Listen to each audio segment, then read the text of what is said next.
Welcome to study rapid में आप सबका स्वागत है। जैसा कि आप सब जानते हैं कि आर्मी पब्लिक स्कूल में पीजीटी, टीजीटी और पीआरटी के लिए जो फर्स्ट पेपर होता है उसमें जीके का भी पार्ट होता है, या जनरल नॉलेज और इंग्लिश कॉम्प्रिहेंशन के साथ साथ आईटी से रिलेटेड क्वेश्चंस आते हैं। इस वीडियो में हम बात करेंगे जनरल नॉलेज के बारे में, जो कि डेडिकेटली है आर्मी पब्लिक स्कूल के लिए।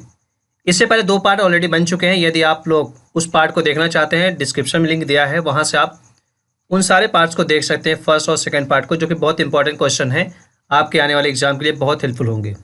चलिए शुरू करते हैं, देखते हैं आज सारे क्वेश्चन ऑब्जेक्टिव फॉर्म में हैं। पहला क्वेश्चन देखते हैं जो कि बहुत इंपॉर्टेंट है आपके एग्जाम के लिए, कि अंतरिक्ष का शहर भारत में किसे कहा जाता है, यानी वो कौन सा शहर है जिसे अंतरिक्ष का शहर कहा जाता है इंडिया में। वो है बेंगलोर। और बेंगलोर को अगर आप जानते होंगे तो बेंगलोर को आईटी कंपनी के यानी आईटी सिटी के नाम से भी जानते हैं, यानी आईटी सिटी के नाम से भी बेंगलोर को जाना जाता है, क्योंकि जहाँ पे बड़ी से बड़ी कंपनियाँ यहाँ पे इस्टेब्लिश हैं। आईटी फील्ड की जितनी बड़ी बड़ी कंपनियाँ हैं उनका हेडक्वार्टर ज़्यादा बेंगलोर में ही है, इसलिए आईटी हब भी माना जाता है बेंगलोर को। अगला क्वेश्चन क्या है कि पंचमढ़ी राष्ट्रीय उद्यान कहाँ पे स्थित है। पंचमढ़ी जो राष्ट्रीय उद्यान है ये स्थित है मध्य प्रदेश में। ये क्वेश्चन बहुत इंपॉर्टेंट है। और साथ ही साथ एक चीज़ और जान लीजिएगा कि मध्य प्रदेश में एक बहुत ही फेमस जो राष्ट्रीय उद्यान है जिसका नाम है Kanha national park. Kanha national park भी मध्य प्रदेश में है। दोनों आप नाम याद रखिएगा, ये बहुत इंपॉर्टेंट है आपके एग्जाम के लिए। अगला क्वेश्चन देखते हैं क्या है। स्कूल में जो प्राइमरी स्कूल होता है गवर्नमेंट का, उसमें मिड डे मील की शुरुआत कब हुई है, यानी कि इस वर्ष हुई थी मिड डे मील की शुरुआत। इसकी शुरुआत हुई थी 1995 में 15 अगस्त से, क्योंकि इसका जो मिशन यही था कि जो बच्चे स्कूल पढ़ने आते हैं उन्हें कुपोषण का शिकार ना होना पड़े, यानी खाने पीने की व्यवस्था भी उनकी होनी चाहिए। और मिशन यही था सर्व शिक्षा अभियान, यानी सभी को शिक्षित करने का मिशन था, ताकि जो भी 6 साल से लेकर 14 साल के बच्चे हैं उनको मिड डे मील की सुविधा मुहैया कराई जानी शुरू हो गई थी 15 अगस्त 1995 से। अगला क्वेश्चन कि धन विधेयक की परिभाषा किस अनुच्छेद में दिया गया है। भारत में जो धन विधेयक होता पारित किया जाता है उसका जो लेखा जोखा है, कहने का मतलब उसके बारे में विवरण जो दिया गया है वो किस अनुच्छेद में है। ये संविधान के 110 आर्टिकल में है धन विधेयक की परिभाषा के बारे में। अगला क्वेश्चन देखते हैं क्या है। बोगोबिल एक पुल अभी हाल ही में रिसेंटली में बनाया जा रहा है जिसका नाम है बोगोबिल। इस पुल का नाम बदलकर अब क्या रख दिया गया है। जनरली आपने देखा होगा कि इस ईयर 2020 में या 2019 में बहुत सारे पुल, बहुत सारी बिल्डिंग, बहुत सारे स्टेडियम, बहुत सारे रेलवे स्टेशन, इन सब का नाम परिवर्तित कर दिया गया है। ज़्यादातर अगर आप देखेंगे तो जो अभी रिसेंटली में विद इन 2 ईयर्स में जो जिन लोगों की डेथ हुई है, जैसे अटल बिहारी वाजपेयी जी की डेथ हुई थी, जेटली जी की डेथ हुई थी, सुषमा स्वराज जी की डेथ हुई थी, तो इनसे रिलेटेड कहीं ना कहीं नाम रखा जा रहा है। चाहे लखनऊ में कई सारे कॉलेज का नाम भी अटल कॉलेज के नाम से हो गया, स्टेडियम भी हो गया है। और जेटली स्टेडियम आप जानते हैं जो कि दिल्ली के स्टेडियम का नाम भी चेंज कर दिया गया है। इसी तरह से बोगोबिल जो पुल है इसका नाम बदल करके अब रख दिया गया है अटल सेतु, यानी कि अब इसका नाम होगा अटल सेतु, यानी अटल बिहारी वाजपेयी जी के नाम पे ये नाम पड़ गया है। अगला क्वेश्चन कि दिल्ली स्थित फिरोज शाह कोटला मैदान का नाम क्या हो गया है। देखिए मैंने बात भी किया था कि फिरोज शाह कोटला मैदान या जितने भी रेलवे स्टेशन हैं इनके नाम चेंज किए गए हैं। तो फिरोज शाह कोटला मैदान का जो नाम चेंज करके अब जो हो गया है उसका नाम हो गया जेटली स्टेडियम। अरुण जेटली जी के देहांत के बाद इसका नाम चेंज करके हो गया है अरुण जेटली स्टेडियम, जो कि फिरोज शाह कोटला मैदान पहले इसका नाम था। नेक्स्ट क्वेश्चन कि भोपाल मेट्रो स्टेशन का नाम बदलकर अब क्या रख दिया गया है। जैसे देखिए पूरे इंडिया में जो मेट्रो सिटीज़ हैं, मेट्रो सिटी तो नहीं कह सकते लेकिन बड़ी सिटी, चाहे कानपुर हो, लखनऊ हो, मुंबई, दिल्ली, हैदराबाद, चेन्नई, कोलकाता, इस तरह जो मेट्रो सिटीज़ में आते हैं, जो बड़े शहर हैं, बड़े शहर में मेट्रो की सुविधा शुरू की गई है। इसी तरह से भोपाल में भी मेट्रो की सुविधा शुरू की गई है, लेकिन भोपाल के मेट्रो स्टेशन का नाम यानी मेट्रो रेल का नाम बदल करके क्या रख दिया गया है, भोज मेट्रो, यानी राजा भोज यहाँ के जो किंग थे उनके नाम पर ये नाम रख दिया गया है भोज मेट्रो, यानी भोज मेट्रो के नाम से पूरे भोपाल में मेट्रो अब चलेगी। ऑप्शन नंबर 20 सही है इसका। अगला क्वेश्चन गरिमा योजना किस राज्य ने शुरू की है।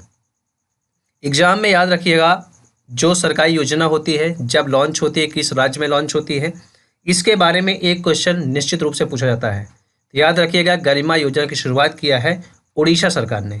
यानी उड़ीसा सरकार ने शुरू किया है गरिमा योजना। नेक्स्ट क्वेश्चन, गोधन योजना किस राज्य ने शुरू किया है? ये भी क्वेश्चन बहुत इंपॉर्टेंट है, गोधन योजना, क्योंकि एग्जाम में आने के चांसेस इसके ज़्यादा हैं। इसकी शुरुआत हुई है छत्तीसगढ़ में, यानी छत्तीसगढ़ सरकार ने शुरू किया है गोधन योजना। योजना का नाम जरूर आप याद रखिएगा। अगला क्वेश्चन, बलराम योजना किसान ने शुरू किया है? देखिए कंटिन्यूसली 3 क्वेश्चन ऐसे हैं जो कि गवर्नमेंट स्कीम से रिलेटेड हैं, स्पेशली डेडिकेटेड स्टेट्स से रिलेटेड है, यानी कि पार्टिकुलर की स्टेट में योजना शुरू की गई है, पूरे इंडिया लेवल पे योजनाएं नहीं हैं। ये कुछ योजनाएं जो होती हैं जो राज्य सरकार के हाथ में होती हैं, वो अपने अकॉर्डिंग ऑपरेट कर सकता है या लॉन्च कर सकती है सरकार। बलराम योजना की शुरुआत हुई है, वो शुरू किया उड़ीसा सरकार ने। मिशन क्या है? मिशन यही है जिनके पास खेत नहीं है उनको खेत दिया जाएगा खेती करने के लिए। इसी मिशन को आगे बढ़ाने के लिए बलराम योजना शुरू किया गया है उड़ीसा सरकार के द्वारा। मुख्यमंत्री आंचल अमृत योजना, ये भी क्वेश्चन आपके लिए बहुत महत्वपूर्ण है। मुख्यमंत्री आंचल अमृत योजना की शुरुआत किस राज्य ने किया है? ये राज्य है उत्तराखंड। उत्तराखंड आप जानते हैं जो कि उत्तर प्रदेश का ही पार्ट था। पहले ये उत्तर प्रदेश में आता था, जो कि 2000 यानी 2000 सन में ये डिवाइड हो गया है, उत्तराखंड कट गया है, अब एक नया राज्य बन चुका है उत्तराखंड। तो यहाँ के मुख्यमंत्री ने शुरू किया है मुख्यमंत्री आंचल अमृत योजना। अगला क्वेश्चन क्या है? एयर इंडिया एक्सप्रेस, आप जानते हैं एयर इंडिया एक्सप्रेस के बारे में। एयर इंडिया एक्सप्रेस का हेड क्वार्टर कहाँ पर है इंडिया में? भारत में इसका जो हेड क्वार्टर है वो है कोची। कोची आप जानते हैं कहाँ पर है? केरल में, जो कि बहुत ही फेमस और मोस्ट इम्पॉर्टेंट आप कह सकते हैं क्वेश्चन है एग्जाम के लिए। ये क्वेश्चन इस तरह से क्वेश्चन पूछे जाते हैं, किसी भी हेड क्वार्टर का नाम पूछ लिया जाएगा किसी ऑर्गेनाइजेशन का, तो आपको पता होना चाहिए।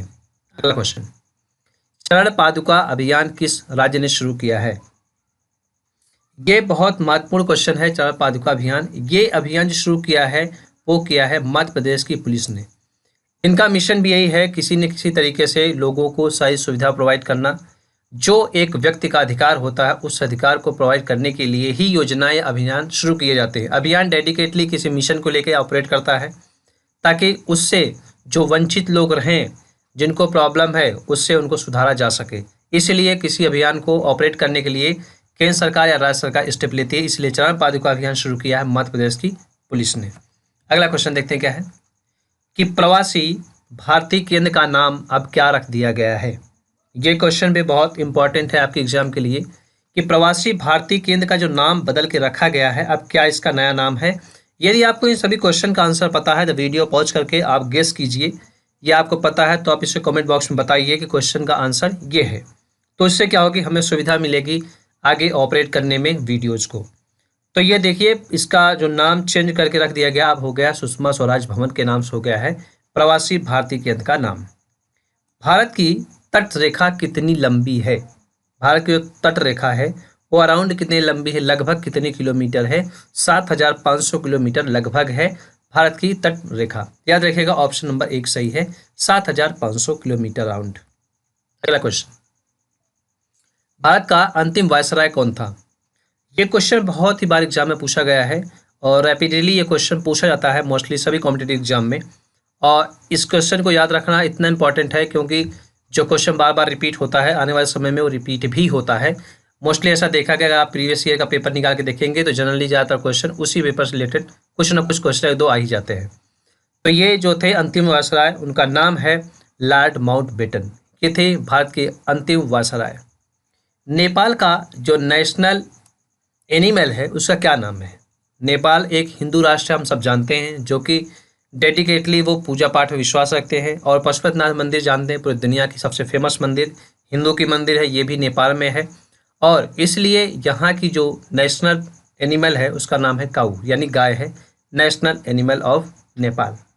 अगला क्वेश्चन देखते हैं क्या है कि भारत की स्वतंत्रता के समय कौन वायसराय था? भारत की जब स्वतंत्रता थी उस टाइम पे कौन था? उनका नाम है माउंटबेटन, यानी लॉर्ड माउंटबेटन भी थे, अंतिम वायसराय भी थे। और साथ ही साथ जब स्वतंत्रता हमें मिली थी उस टाइम पे ये लास्ट वायसराय भी थे। अगला क्वेश्चन देखते हैं क्या है कि मानवाधिकार दिवस कब मनाया जाता है? मानवाधिकार दिवस कब मनाया जाता है? ये मनाया जाता है 10 दिसंबर को एवरी ईयर। एक इंसान की क्या अधिकार होता है, संवैधानिक अधिकार क्या है, चाहे संपत्ति का अधिकार हो। मालविका ग्रिमिंतम किताब के लेखक का नाम क्या है? इनका नाम है कालिदास। कालिदास ने इस किताब को लिखा है जो कि बहुत ही फेमस बुक है और बहुत ही बार एग्जाम में पूछी गई ये किताब है। तो याद रखिएगा इसका नाम, इसके राइटर हैं कालिदास। तो ये थे important question for the today. यदि आप सबको वीडियो अच्छा लगा तो वीडियो को शेयर कीजिए, चैनल पे नए हो सब्सक्राइब कीजिए ताकि आपको इसी तरह से एजुकेशनल वीडियो मिलता रहे डेली। और इस वीडियो को जितना ज़्यादा आप शेयर करेंगे उतना ज़्यादा मुझे प्रोत्साहन मिलेगा नया वीडियो लाने के लिए। Thank you for watching.